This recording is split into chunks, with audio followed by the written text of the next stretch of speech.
تو یہ اس لیے کراچی کے مسائل شاید حل نہیں ہوتے. ایسا نہیں ہے میرا خیال ہے. جہاں پیپلز پارٹی کو لاڑکانہ، خیرپور، میرپور خاص اور سانگڑ اور پتہ نہیں کہاں کہاں سے ووٹ پڑتا ہے، وہاں بھی ایس سچ کام نہیں ہوتا ہے. تو انتظامی طور پر بہت بڑی ذمہ داری. اور اس دفعہ بلاول بھٹو ہیں جن کا ذہن بہت بہتر نظر آتا ہے کراچی کے حوالے سے، کراچی کے کام کرنے کے لحاظ سے، اور انہوں نے یہ اسٹیٹمنٹ بھی دی ہے.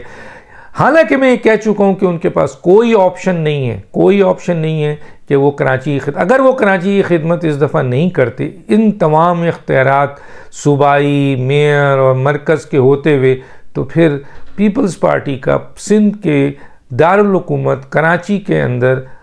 جو 2-1 سیٹ بھی ملتی تھی وہ بھی مشکل ہو جائے گی.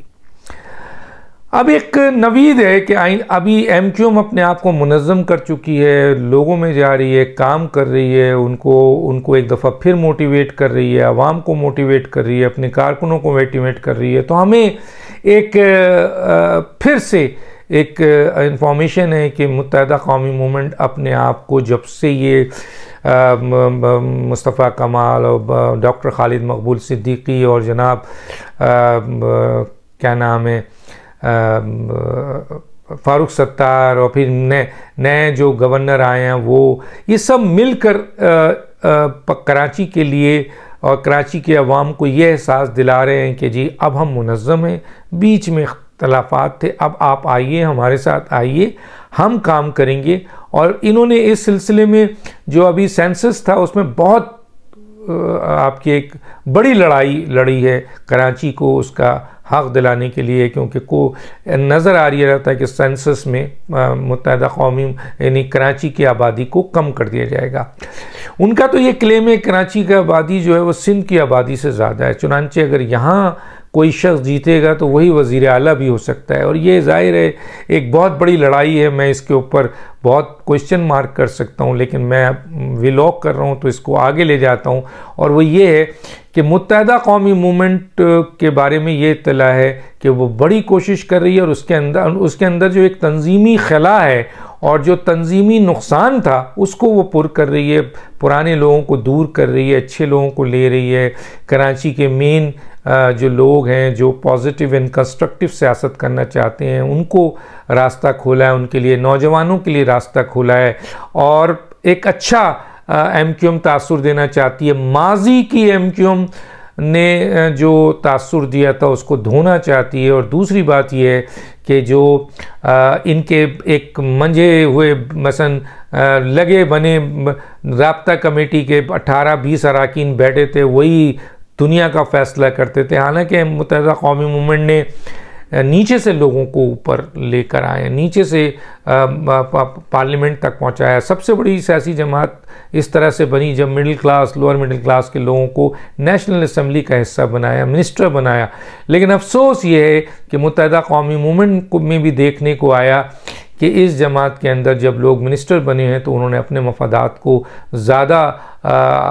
سامنے رکھا، جس کی بنیاد پر وہ تو ارب پتی ہو گئے لیکن کراچی اپنی جگہ رہا. تو متحدہ قومی موومنٹ نے یقیناً نیچے سے لوگوں کو اوپر پہنچایا، لیکن اوپر پہنچ کے لوگ نیچے والے نہیں رہے بلکہ اوپر کی طرف چلے گئے، یعنی ارب پتی ہوتے گئے. تو اب وہ رجحان بھی ختم کرنا ہے اور کام کرنے کے لحاظ سے بڑی یکسوئی ہے. اب دیکھتے ہیں کہ یہ ایک گروپ جو ہے وہ ہمیں یہ نوید دی جا رہی ہے کہ آئندہ الیکشنز میں متحدہ قومی موومنٹ ایک بڑی طاقت کے طور پر دوبارہ ابھرے گی. لیکن ظاہر ہے کہ جب متحدہ قومی موومنٹ انٹر ہوگی تو پیپلز پارٹی کے لیے بہت بڑا چیلنج ہوگا. لیکن اگر پیپلز پارٹی اپنے اس میئر کے ذریعے اور سندھ کے وزیر اعلیٰ کے ذریعے اس طاقت اور انتظامی طاقت اور مالی طاقت کی بنیاد پر کراچی کے دیرینہ مسائل کو حل کر دیتی ہے تو یقیناً یہ بہت بڑی جیت ہوگی پاکستان پیپلز پارٹی کی. اور یہ جیت یقیناً اس کو ایم کیو ایم کو راستہ بنانے میں دشواری پیدا کرے گی. کیونکہ کراچی کے لوگوں کو جب کام مل جائے گا تو وہ پھر ظاہر ہے پیپلز پارٹی کی طرف ضرور دیکھیں گے کہ بھئی ہمارے مسائل اتنے سال سے آپس میں ہی لڑتے ہوئے گزرے، لیکن جب پیپلز پارٹی آئی ہے تو ہمارے سارے مسائل حل ہو گئے. کچرے کا مسئلہ ہو، پانی کا مسئلہ ہو، جاب کا مسئلہ ہو، بزنس کا، جو بھی مسئلے ہیں کراچی کے دیرینہ مسائل اس کو انہوں نے حل کر دیا. تو یہ ایک بڑا کھلا چیلنج ہے. اگر پیپلز پارٹی کا رویہ وہی رہا تو پھر ایم کیو ایم جو ہے وہ دوبارہ ڈیولپ ہو رہی ہے، جو بہت تیزی سے کراچی کو پھر کیپچر کر لے گی. رہی ایک بہت بڑی سیاسی جماعت پی ایم ایل این کہ ان کے لیڈرز نے کبھی کراچی کے اوپر کام نہیں کیا، حالانکہ لاہور کے اوپر انہوں نے لاہور کو وہ جگہ بنا دی جو کہ پورے پاکستان میں ایک سمبل بن گیا.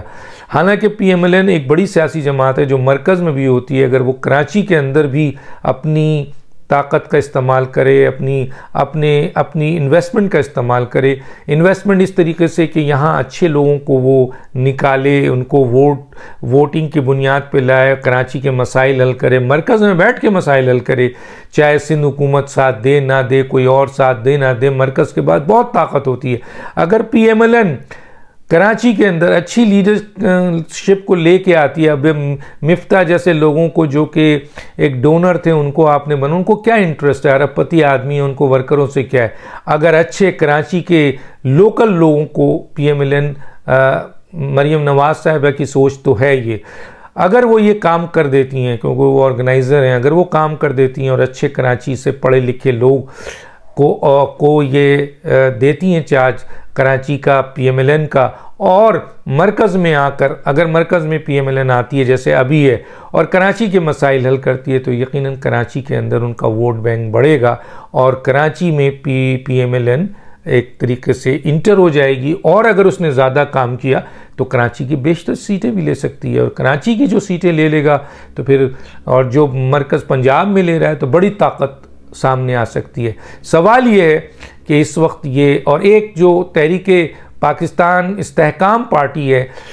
وہ اب کراچی کے اندر، پنجاب میں تو ظاہر ہے اس میں بڑے اہم ترین لوگ بھی شامل ہوئے ہیں جو پنجاب میں طاقت رکھتے ہیں، الیکٹیبلز ہیں، لیکن کراچی کے حوالے سے ان کا کوئی میجر آدمی نہیں ہے. تو ان کو کراچی میں ایک اچھا اور بہترین انسان دیں اگر، اور پی ٹی آئی سے بہت سے لوگ ٹوٹ کے ان کے پاس گئے ہیں، اچھے لوگوں کو پی ٹی آئی کے اگر تحریک پاکستان سامنے لاتی ہے، ان کو آرگنائزر بناتی ہے، ان کو کہتی ہے آپ کراچی میں کام کریں، تو کراچی کے اندر جو بہت پازیٹیو اینڈ کنسٹرکٹیو سوچ کے لوگ ہیں جو سیاست میں آ کر کراچی کی خدمت کرنا چاہتے ہیں وہ اس کا حصہ بن سکتے ہیں، بشرطے کہ تحریک پاکستان استحکام پارٹی کسی ایسے کو سندھ کا آرگنائزر بنائے جو کریڈیبل ہو، جس کی ویلیو ہو، جو سچا ہو، ایماندار ہو اور اچھا انسان ہو. ڈاکٹر دانش کو یاد دیجیے. اللہ حافظ.